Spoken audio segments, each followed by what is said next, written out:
प्रेम पढ़ने के लिए शहर में गए और कई सालों बाद गांव लौटे सबसे मिलने के लिए। रामू, जो अपने दोस्तों का कई समय से इंतजार कर रहा था, उसे इस बारे में पता लगा और फिर वो उन्हें लेने के लिए बस अड्डे पर गया और वहाँ उनका इंतजार करने लगा। और तभी उसने एक बस को आते देखा। उसने अपने दोस्त मीनू और प्रेम को अपने परिवार के साथ उतरते देखा। हे प्रेम, हे मीनू, यहाँ देखो, वह पेड़ों के पीछे से चिल्लाया। जब प्रेम और मीनू ने रामू को देखा, रामू की तरफ दौड़े। रामू ने मीनू और प्रेम के साथ लुक्का छिपी खेलना शुरू कर दिया। उसे खोजने के लिए वो उसके पीछे भागे। जब वे खेल रहे थे,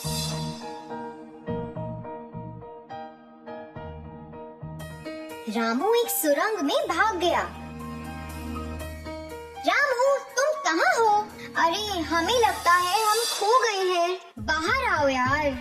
नहीं नहीं, मुझे पता है कि तुम इस सुरंग में ही हो। मैं तुम्हें पक्का ढूंढ लूंगा। उसने प्रवेश द्वार पर अपना सर रख कर ऐसा कहा। जब रामू ने प्रेम के शब्दों की गूंज सुनी तो वह सुरंग में और अधिक गहराई में चला गया। प्रेम और मीनू ने रामू को खोजा और घर वापस चले गए। जब रामू को पता चला कि उसके दोस्तों की आवाज बंद हो गई है, तो उसने सुरंग से बाहर आने का फैसला किया। लेकिन रामू को यह नहीं पता था कि उसे किस तरफ से जाना चाहिए और वह रास्ता भटक गया। इसीलिए वह सुरंग में ही बैठ गया। रामू समय गुजार रहा था और एक धुन गुनगुनाने लगा। जैसे वह गुनगुना रहा था, अचानक एक बड़ा चमकता हुआ सुनहरा द्वार उसकी आंखों के सामने आया और रामू ने गुनगुनाना बंद कर दिया। जब उसने धुन गुनगुनाना बंद किया तो चमकता हुआ सुनहरा दरवाजा गायब हो गया। अरे, यह द्वार क्या है? ये एक सपना है या सच है? जब मैं गाता हूँ तो द्वार अचानक प्रकट होता है। इसका मतलब है कि द्वार जब मैं गाता हूँ तो दिखाई देता है। मुझे फिर से गाना चाहिए। रामू ने फिर से एक धुन गुनगुनाना शुरू किया और द्वार फिर से दिखाई दिया। रामू गुनगुनाता रहा और वह दरवाजे की ओर चला गया। जब उसने इसे छूने की कोशिश की तो उसका हाथ सीधे दरवाजे के उस पार चला गया। रामू हैरान रह गया। अब वह यह जानने के लिए उत्सुक था कि अंदर क्या है, इसलिए उसने धीरे से दरवाजे में कदम रखा। जब रामू ने द्वार पर प्रवेश किया तो उसे एक बर्फ का पुल दिखाई दिया। इतना ही नहीं, जब उसने पुल से नीचे देखा तो वह बहुत गहरा और डरावना था। रामू ने पुल के अंत में एक द्वार देखा और फिर वो जानने के लिए उसकी जिज्ञासा बढ़ गई कि दूसरी तरफ क्या था। उसने पुल को पार करने का फैसला किया। भले ही ये बहुत मुश्किल और खतरनाक था, उसने साहस से अपना दिल भर दिया और चलने लगा। वह बहुत धीरे धीरे चल रहा था, लेकिन देखा कि हर कदम पर उसे बर्फ पिघलती दिख रही थी और फिर तेजी से पुल की दूसरी ओर चला गया और द्वार तक पहुंच गया।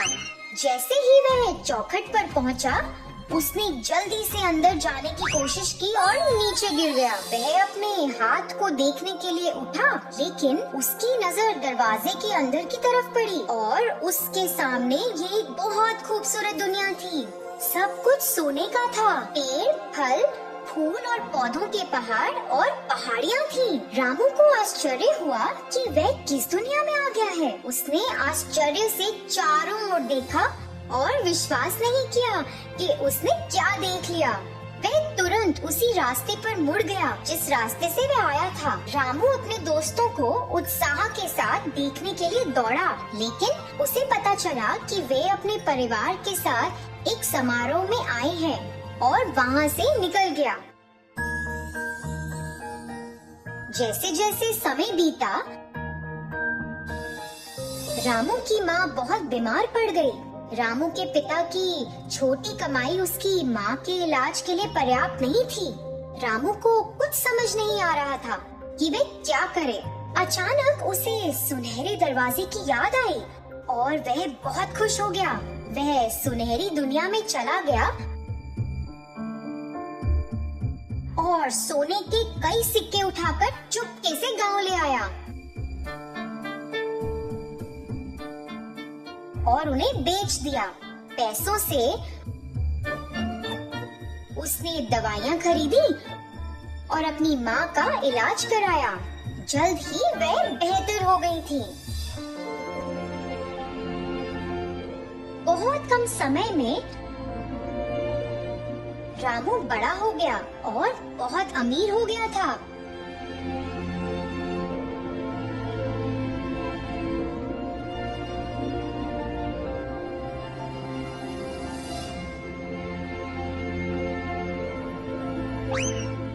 उसके पास एक बड़ा घर था, कई एकड़ जमीन थी और स्वस्थ माता पिता थे।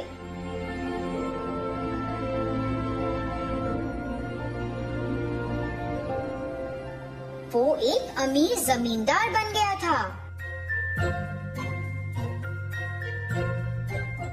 जब प्रेम और मीनू फिर से आदर्श नगर घूमने आए तो उन्होंने ग्रामीणों को रामू के बारे में बात करते हुए सुना। अरे, रामू हमारी उम्र में इतना अमीर क्यों है? ये कैसे हो गया?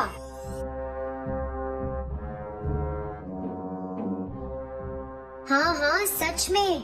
यहाँ तक कि मुझे समझ नहीं आता है कि कैसे हुआ। अरे प्रेम, रामू के बारे में सभी गांव वाले क्या बातें कर रहे हैं? क्या तुम्हें लगता है कि वह सच है? हाँ, चलो सच्चाई का पता लगाएं। प्रेम और मीनू ग्रामीणों के पास गए। अरे, आप सब किस बारे में बात कर रहे हैं? हाँ हाँ, यह सच है। हम पिछले 1 साल से रामू में काफी बदलाव देख रहे हैं। हाँ, जब उसकी माँ शुरुआत में बीमार थी तो रामू के पिता ने दवाइयों के लिए पैसा कमाने के लिए दिन रात मेरे पिता के लिए काम किया। क्या सच में? हाँ हाँ, अब रामू हमारे गांव का सबसे अमीर आदमी है। अरे, क्या ये सच है? बात क्या है? प्रेम, आओ हम रामू से मिलें। यह कहकर मीनू और प्रेम रामू से मिलने के लिए चले गए। जब वे दोनों रामू के घर पहुँचे तो दोनों ने एक दूसरे को आश्चर्य और अविश्वास से देखा। उसी क्षण रामू ने प्रेम और मीनू को देखा और उन्हें बधाई देने के लिए दौड़ा। अरे प्रेम और मीनू, तुम दोनों कैसे हो? क्या दोस्त, क्या ये वाकई तुम हो? अरे, तुम तो बहुत बदल गए हो।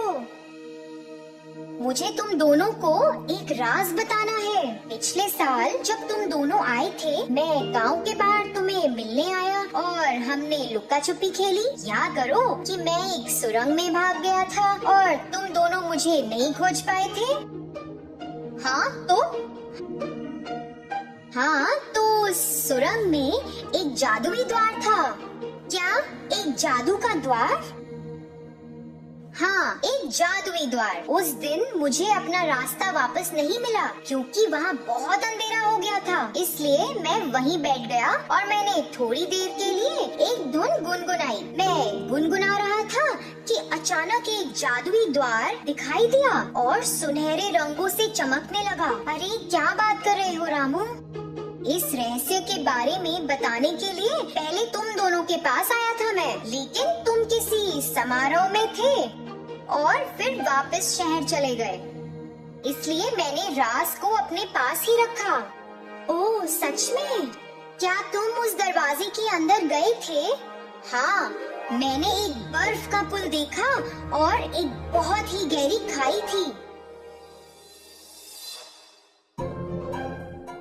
पुल के अंत में जब मैंने इसे पार किया तो एक और द्वार था और जब मैं द्वार पर गया तो एक सुंदर जादुई दुनिया थी। उस दुनिया में सब कुछ सुनहरा था। अच्छा, सच में? आओ चलो फिर, हमें भी दिखाओ। नहीं प्रेम, वहाँ जाना कोई अच्छा फैसला नहीं है।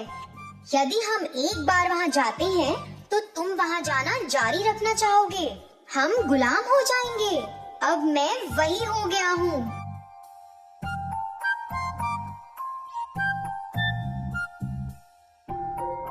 ठीक है, अब मुझे निकलना है, मुझे कुछ काम है।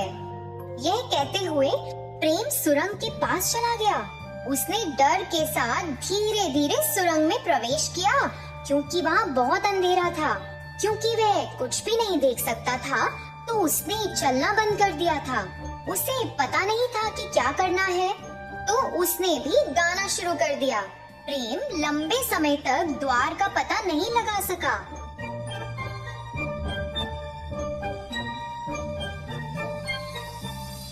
वह उसे पाने के लिए उम्मीद किए बिना गाता रहा और अचानक एक सुनहरा द्वार दिखाई दिया।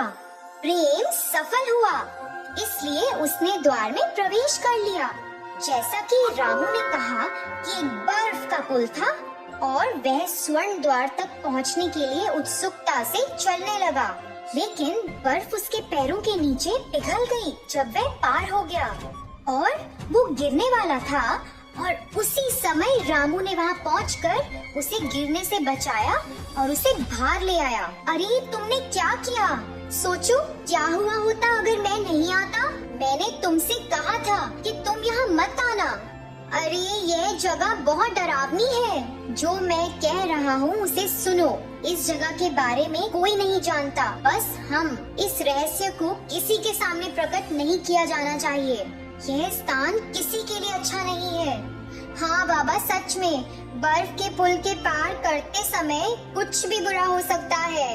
इतना ही नहीं, वहाँ से सोने के सिक्के लाना एक लालची आदत बन सकती है, जो सिर्फ और ही बढ़ेगी और हम गुलाम हो जाएंगे। हाँ तो अब क्या? इस सुरंग के द्वार को बंद कर देते हैं। यह कहते हुए दोनों दोस्तों ने सुरंग को कुछ छड़ों और पौधों के साथ बंद कर दिया।